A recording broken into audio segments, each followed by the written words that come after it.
Good morning, students. Welcome once again to the Ashirwad Institute of Education. I am S.K. Gupta, an English teacher from this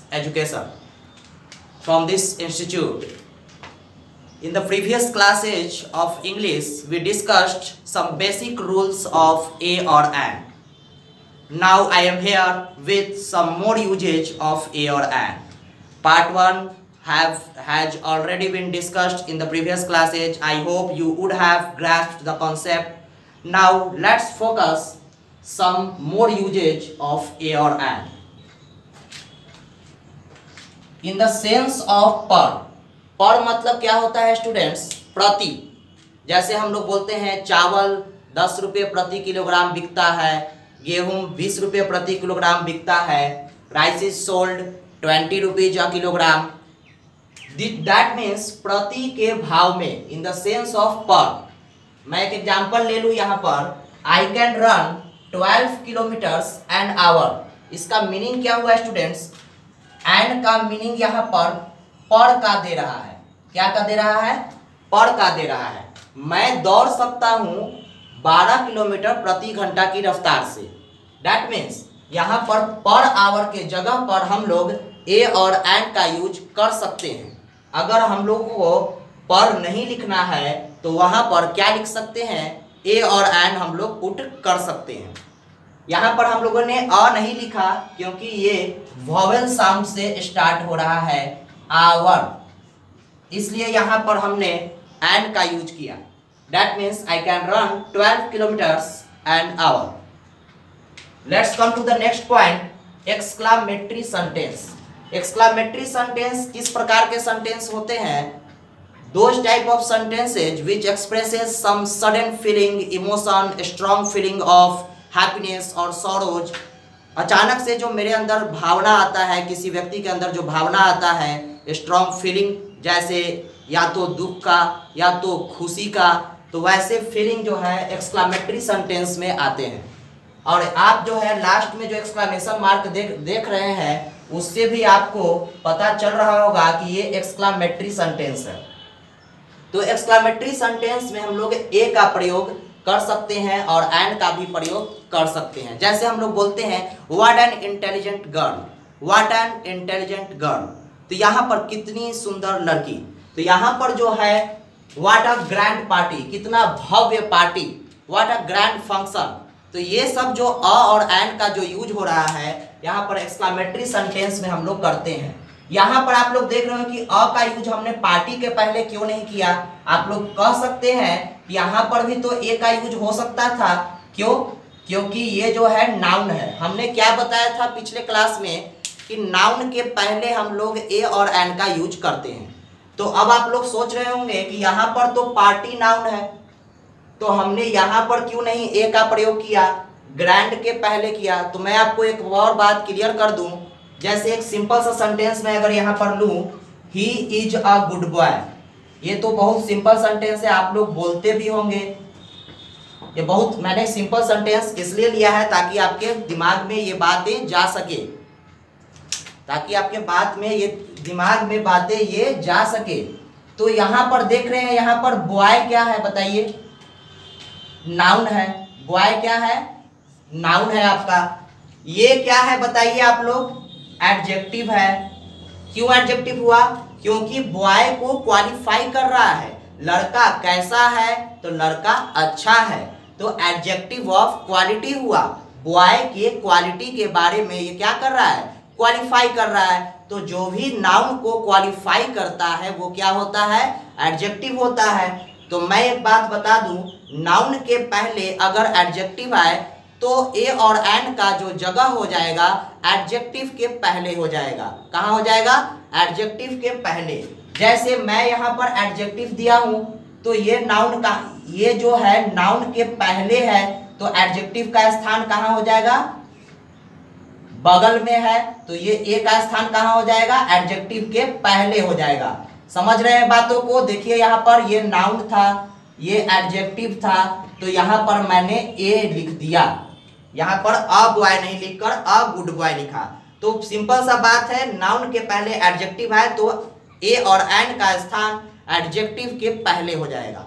तो यहाँ पर बताइए students, यहाँ पर noun था party कैसा है, पार्टी भव्य है, पार्टी शानदार है, तो पार्टी के बारे में बता रहा है, तो ये क्या हो गया, एडजेक्टिव हो गया। This is obviously an adjective, so we put a before this adjective because it has been preceded party. Okay, तो यहां पर क्या हो जाएगा, अ का यूज हो जाएगा। और एक्सक्लेमेटरी सेंटेंस में हम लोग एडजेक्टिव के पहले अ का यूज करते हैं। ओके, आप लोग को बातें क्लियर हुई एक्सक्लेमेटरी सेंटेंस के बारे में, कहां पर हम लोग ए रखेंगे और कहां पर हम लोग एंड रखेंगे। व्हाट एन इंटेलिजेंट गर्ल, एक और एग्जांपल आप लोग ले लीजिए, व्हाट एन इंटेलिजेंट गर्ल। यहां पर आप लोग बताइए स्टूडेंट्स, यहां पर एडजेक्टिव कौन है, इंटेलिजेंट है, नाउन कौन है, गर्ल है, तो ए और एन कहां रख दूं, गर्ल के पहले रख दूं, नहीं, एडजेक्टिव के पहले रखने के लिए बोला था ना मैंने, तो एडजेक्टिव के पहले मैंने रखा। यहां पर एन क्यों रखा बताइए, यहां पर मैंने एन क्यों रखा, क्यों, क्योंकि ये ई से स्टार्ट हो रहा है, ई से वॉवेल साउंड है, इसलिए मैंने एन रख दिया। Okay, let's come to the next point. यहां पर 4 वर्ड्स आपके सामने दिए गए हैं, many, rather, quite and such. 4 words आपके सामने दिए गए हैं। इसके बारे में क्या बता रहा है, if a noun comes after these words, अगर कोई भी नाउन इन सभी शब्दों के बाद आता है, कोई भी नाउन इन सभी शब्दों के बाद आता है, तो हम लोग क्या करेंगे, पुट ए और एन बिफोर द नाउन्स।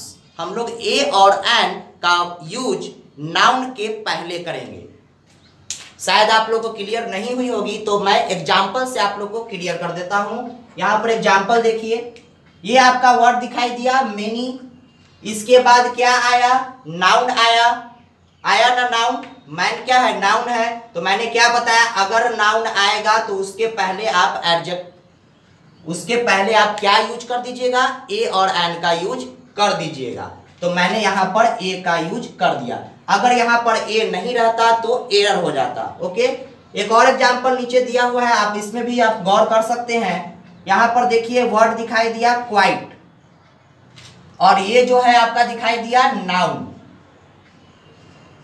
ये क्या दिखाई दिया, नाउन।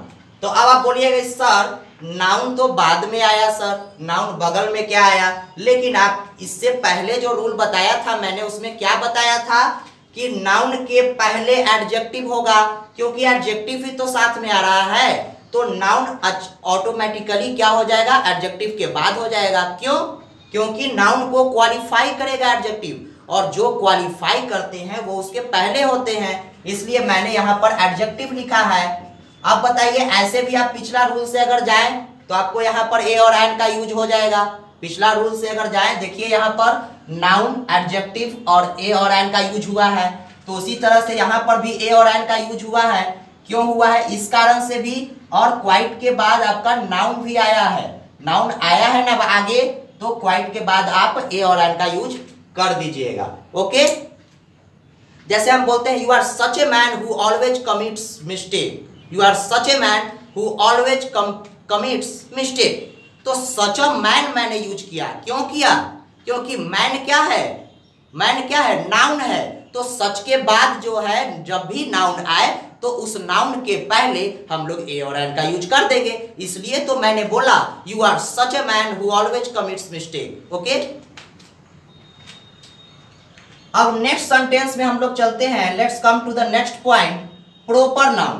प्रॉपर नाउन तो आप लोग ऑलरेडी जानते होंगे, when a noun is particularised, that means a special name of any person, places और thing is called proper noun. तो प्रॉपर नाउन के पहले आप लोग सुने होंगे कि ए और एन का यूज नहीं होता है, लेकिन कुछ खास कंडीशंस हैं, there are some special conditions in which a और an may be used. Then let's focus on those conditions. When the subject is unknown, जब सब्जेक्ट क्या हो, अननोन हो, सब्जेक्ट के बारे में कोई खास जानकारी नहीं हो। जैसे मान लेते हैं कि दरवाजे पर कोई आया है और आपने दरवाजा खोला, और उसके बाद वो आपने नाम पूछा कि आपका नाम क्या है, आप कौन है, तो उसने बताया कि मुकेश मेरा नाम है। तो आप अब सोच में पड़ गए क्योंकि आप मुकेश को जानते नहीं हैं। अगर आप जानते तो आप खुद भी उनसे बात करते, मिलते, लेकिन आपने ये इंफॉर्मेशन अपने पिताजी को दिया या माताजी को दिया या जो भी आपके घर में फैमिली मेंबर हैं उनको दिया। क्या दिया कि देखो ना कि कोई मुकेश आया है, कोई मुकेश आया है। इसका मीनिंग क्या हुआ कि इसका मतलब आप मुकेश से अनजान हैं, मुकेश के बारे में आपको कोई भी जानकारी नहीं है। तभी तो आपने बोला कि देखो ना कोई मुकेश आया है मिलने के लिए। तो यही मैंने एग्जाम्पल यहाँ पर लिखा है कि सब्जेक्ट के बारे में कोई जानकारी नहीं हो। तो यहाँ पर मैंने क्या लिखा है, a Mukesh wants to meet you. Mukesh मिलना चाहता है आपसे। कौन मुकेश? मैं नहीं जानता। कोई मुकेश है, अपना नाम मुकेश बता रहा है, मैं नहीं जानता, कोई मुकेश है। तो मुकेश, जब भी कोई नाम में ऐसा लगे कि कोई वर्ड आ जाए, दैट मीन्स आप उसके बारे में जानकारी नहीं हो आपको, तो आप वहां पर ए और एन का यूज कर सकते हैं। Okay, I think you would have grasped this concept. Now let's come to the next point, that is note related to this concept. एक नोट मैंने लिखा है, if any subject behaves like any other great man, किसी दूसरे personality की तरह behave करे या उसका गुण दूसरे पर्सनालिटी से मैच करे, उसके क्वालिटीज दूसरे पर्सनालिटी से मैच करे, तो हम लोग द का यूज कर सकते हैं। पहले केस में मैंने क्या बताया कि आप बिल्कुल अनजान हैं तो ए और एन का यूज कीजिए, और अगर आपको ऐसा लगता है कि उस कोई व्यक्ति में किसी दूसरे महान आदमी का गुण है तो आप द का यूज कर सकते हैं। जैसे मान लेते हैं कि कोई टीचर आपको बहुत ज़्यादा पीट रहे हो, तो आप बोल सकते हैं कि that sir is the Hitler of our school. That sir is the Hitler of our school. आपको पीट रहे हो तो आप कहिएगा कि एकदम हिटलर जैसा है, एकदम क्रूएल है। तो ये क्या हुआ, आपने जो है हिटलर से उनका कंपैरिजन किया। तो हिटलर से कंपैरिजन किया तो क्या करेंगे, द का यूज करेंगे। जब भी आप किसी व्यक्ति का किसी दूसरे के साथ कंपैरिजन करें तो द का यूज कीजिएगा आप। इस तरह से यहाँ पर मैंने कंपैरिजन किया है राकेश का। Rakesh is the Yuvraj of our class. आपने राकेश को युवराज बोला, दैट मीन्स आपको ऐसा लगा कि राकेश में वो गुण है युवराज के जैसा खेलने का, तो आपने उसको युवराज बोल दिया। Rakesh is the Yuvraj of our school.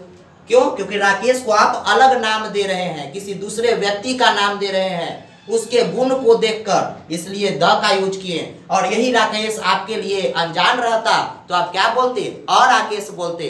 और Rakesh wants to meet my parents whom I don't know. Okay, I hope you would have grasped the concepts. We have discussed some rules. Now let's come to the next point. A or an used in transports. Transports तो आप लोग समझ रहे होंगे। Transports मतलब vehicles जो हम लोग यूज करते हैं एक जगह से दूसरे जगह जाने के लिए। Okay, the mode of transportation, that means mode of travelling from one place to another place. We use vehicles, different kind of vehicles, big vehicles, small vehicles, depending upon its size. Okay, तो हम लोग देखते हैं कि कौन से vehicle में कौन सा प्रीपोजिशन लगेगा। मैं एक नोट यहाँ पर लिखा हूँ, if prepositions like in or an are used instead of by, by के जगह पर, by के जगह पर अगर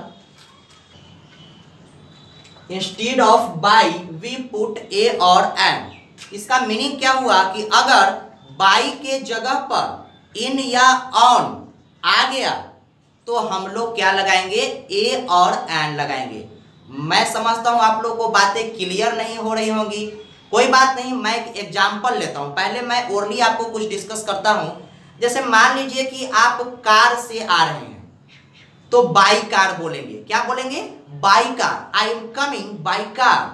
तो यहां पर कार से आ रहे हैं तो बाई कार बोले, और एक वर्ड भी लगा हुआ है बाई। तो मैं बोल रहा हूं कि जब भी बाई के बाद व्हीकल आएगा, व्हीकल का नेम आएगा, तो आप लोग क्या कीजिएगा, वहां पर कोई भी प्रीपोजिशन, कोई भी ए और एन नहीं लगाएंगे। That means by a car बोलना गलत है। जैसे मैंने यहां पर लिखा दे वर कमिंग बाई अ बस, बिल्कुल गलत है। क्यों? क्योंकि बाई के बाद आप डायरेक्ट व्हीकल का नेम लिखिए। क्या लिखिए? व्हीकल का नेम लिखिए। मैं अब एक और बात आपको बताता हूं, जब भी कोई व्हीकल खास बन जाए, क्या बन जाए? खास बन जाए, तो आप क्या कर सकते हैं? तो आप क्या कर सकते हैं? इन या ऑन लगा सकते हैं। इन या ऑन लगा सकते हैं। दैट मीन्स मैं एक और एग्जांपल लेता हूं, he is coming by car. By के बाद व्हीकल आया तो कोई प्रीपोजिशन लगाए? नहीं लगाएंगे। क्यों? क्योंकि बाई के बाद तो लगाना नहीं है। लेकिन बाई के जगह पर इन या ऑन आ जाए तो क्या लगाइएगा आप लोग? ए लगाइएगा। यहां पर अगर मैं लिख दूं my father is coming in red car तो गलत हो जाएगा, इन अ रेड कार। क्यों? क्योंकि इन लगा हुआ है, प्रीपोजिशन लगा हुआ है, इसलिए इन लगेगा। अच्छा स्टूडेंट्स, आप लोग के दिमाग में एक बात आ रही होगी कि सर आप बाई के जगह पर आप जबरदस्ती इन क्यों लगा दिए? देखिए, हम लोग इन लगाते हैं किस लिए? जब ए या एन आए, ए या एन आए, उल्टा केस चलेंगे। ए या एन आएगा तो इन लगाइए, अगर इन आया तो ए लगाइए, वाइस वर्सा चलेगा। अगर ए और एन लगा हुआ है व्हीकल के आगे तो इन लगाइए, अगर इन लगा हुआ है तो ए और एन लगाइए। दैट मीन्स यहाँ पर देखिए मैं लिख रहा हूँ, यहाँ पर मैंने इन लगाया तो ए लगाया, अगर ए रहता तो इन लगाता। दैट मीन्स अगर यहाँ पर ए रहता तो मैं क्या लगा देता? इन लगा देता। अगर यहाँ पर भरना रहता, हमको फिल इन द ब्लैंक्स करना रहता तो कोई कहता कि सर बाई लगा दे, बिल्कुल गलत हो जाता। क्यों? क्योंकि यहाँ पर ए लगा हुआ है, इसलिए हम लोग क्या लगाएंगे? इन लगाएंगे। और अगर इन लगा हुआ है तो ए लगाएंगे। अब हम लोग इन और ऑन लगाते क्यों हैं? देखिए, कहां पर हम लोग इन लगाएंगे, कहां पर हम लोग ऑन लगाएंगे। देखिए, वैसा व्हीकल जिस पर आप हाथ उठाकर खड़ा हो सके, हाथ उठाकर खड़ा हो सके, उसमें आप लोग ऑन प्लस ए लगाइएगा। ऑन प्लस क्या लगाइएगा? ए और एन। और अगर हाथ उठाकर आप खड़ा नहीं हो सकते हैं, अच्छा से आपको सफिशिएंट प्लेस नहीं मिलता है, तो इन प्लस ए एन लगाइएगा। जैसे कार, कार में आप हाथ उठाकर खड़ा हो सकते हैं। अब कुछ देर मैं पहले पढ़ा रहा था तो एक बच्चा बोला हमसे कि सर हाथ उठाकर कल ही तो खड़ा किए हैं। तो हम पूछे किसको? तो एक तो बेबी है 2 साल का, तो वो मैटर नहीं कर रहा है कि 2 साल का बेबी है तो हाथ खड़ा होकर खड़ा हो गया, वो तो भाई बच्चा है। हम आप लोग की बात कर रहे हैं। आप लोग हाथ उठाकर खड़ा हो सकते हैं? नहीं हो सकते हैं।